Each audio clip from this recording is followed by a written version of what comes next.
Hi hello வணக்கம். இன்னைக்கு நம்ம சேனலில் பார்க்க போகிற ரெசிபி வந்து மஷ்ரூம் பிரியாணி, அதாவது காளான் பிரியாணி. இது எப்படி பண்ணுறது, அதுக்கு தேவையான இன்க்ரீடியன்ஸ்லாம் என்னட்டு நம்ம நேர வீடியோக்குள்ளேயே போய் பார்க்கலாம். 2 பேக்கெட் மஷ்ரூம் 200 கிராம் வரைக்கும் வரும். அரிசி 300 கிராம், தக்காளி 2, வெங்காயம் 3, மிளகாத்தூள் 1 டீஸ்பூன், மல்லித்தூள் 1/2 டீஸ்பூன், மஞ்சள் தூள் 1/2 டீஸ்பூன், ஒரு பெரிய துண்டு பட்டை, பிரியாணி இலை 3, கிராம்பு 3, ஒரு பெரிய அன்னாச்சி பூ, இஞ்சி பூண்டு விழுது 1/2 டீஸ்பூன், தயிர் 1 கப், கிட்டத்தட்ட 100 ml இருக்கும், 5 பச்சை மிளகாய், பாதி எலுமிச்சை, கொத்தமல்லி, புதினா, நெய், தேவையான அளவுக்கு உப்பு.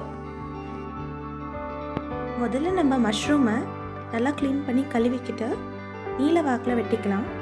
நாங்கள் வழக்கமாக நீல வாக்கில் வெட்டுவோம். உங்களுக்கு வேறு மாதிரி பிடிச்சிருந்துச்சுன்னா வெட்டிக்கோங்க உங்கள் இஷ்டப்படி. மஷ்ரூம் க்ளீன் பண்ணுறப்ப தண்ணியில் கழுவுவீங்கள்ல, ஸோ அதுக்கப்புறம் நீங்கள் நல்லா தொடச்சிருங்க, தண்ணி இருக்கக்கூடாது. இப்போ ஒரு பாத்திரத்தில் நம்ம தண்ணி எடுத்துக்கிட்டு நல்லா சூட் பண்ணிடுறோம்.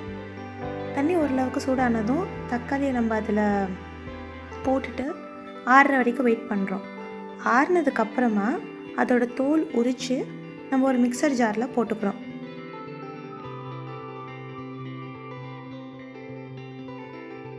இது நல்லா நம்ம அரைக்க போகிறோம்.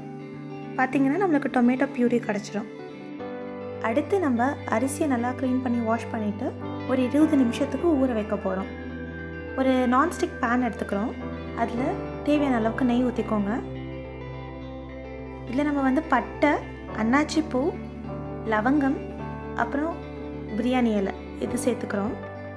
கூடவே நறுக்கி வச்சுருக்க வெங்காயத்தை சேர்த்துக்கிட்டு நம்ம லைட்டாக வதக்குறோம். கொஞ்சம் வதக்குனதுமே நம்ம இதில் இஞ்சி பூண்டு விழுது போடுறோம். போட்டுட்டு இஞ்சி பூண்டு விழுதோட பச்சை வாசனை போகிற வரைக்கும் நம்ம நல்லா வதக்கலாம். இப்போது நம்ம அரைச்சி வச்சுருக்க தக்காளி பியூரி எடுத்து ஊற்றிக்கலாம். அண்ட் கீறி வச்சுருக்க பச்சை மிளகாய், கொத்தமல்லி, புதினா, மிளகாய்த்தூள், மல்லித்தூள், மஞ்சள் தூள், உப்பு, அதுக்கப்புறம் தயிர், இது எல்லாத்தையும் நம்ம சேர்த்துட்டு நல்லா கிளறி விட்டுக்கலாம், நல்லா மிக்ஸ் ஆகிற மாதிரி. இது ஒரு கொதி வந்ததுக்கப்புறம் நம்ம எல்லா மஷ்ரூம் வெட்டி வச்சுருக்க மஷ்ரூம் இதில் சேர்த்துட்டு நல்லா மிக்ஸ் பண்ணிடுங்க. மசாலா ஈவனாக ஸ்ப்ரெட் ஆகிற மாதிரி நல்லா மிக்ஸ் பண்ணிடலாம். இப்போ இது வந்து ஒரு 5 நிமிஷத்துக்கு நம்ம மூடி போட்டு க்ளோஸ் பண்ணி வைக்க போகிறோம். இப்போ பார்த்தீங்கன்னா இதில் நிறைய தண்ணி வந்திருக்கு. இந்த தண்ணி வந்து மஷ்ரூம்லேருந்து வந்த தண்ணி. இந்த தண்ணி சுண்டினதுக்கு அப்புறமா நம்ம அரிசிக்கு தேவையான தண்ணி இதில் ஊற்ற போகிறோம். வழக்கமாக 1 கப் அரிசிக்கு 1.5 கப் தண்ணி ஊற்றுவோம். நான் இங்கே ஜொஹா ரைஸ் யூஸ் பண்ணுறேன். நீங்கள் வந்து பாஸ்மதி ரைஸ் இல்லை சீரக சம்பா ரைஸ் யூஸ் பண்ணலாம், உங்கள் இஷ்டம். அதுக்கு ஏற்ற மாதிரி தண்ணி ஊற்றிக்கோங்க. அண்ட் இது வந்து நம்ம தண்ணி கொதிக்கிற வரைக்கும் மூடி வைக்க போகிறோம். இப்போ பார்த்திங்கன்னா தண்ணி நல்லா கொதிச்சிருச்சு. நம்ம ஊற வச்சுருக்க அரிசியை நம்ம இதில் போட்டுட்டு கொஞ்சம் கிளறி விட்டுக்கிறோம், மிக்ஸ் பண்ணி விட்டுடுறோம். உடையாத மாதிரி மிக்ஸ் பண்ணுங்கள், ஜென்ரலாக பண்ணுங்கள். இப்போ நம்ம தோராயமாக 5 நிமிஷத்துக்கு மூடி போட்டு க்ளோஸ் பண்ணி வைக்க போகிறோம்.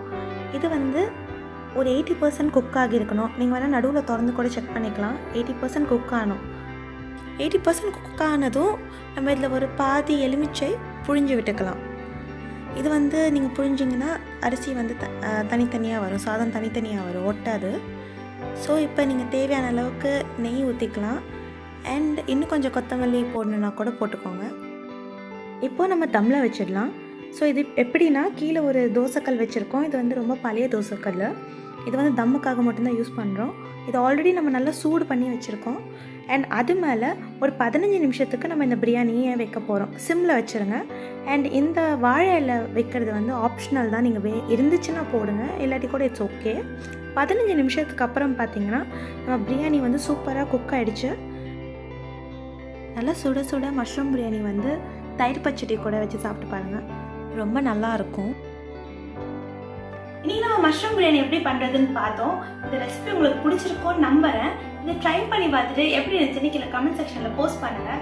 பிடிச்சிருந்துச்சுன்னா உங்கள் ஃப்ரெண்ட்ஸ் அண்ட் ஃபேமிலிக்கு ஷேர் பண்ணுங்கள்.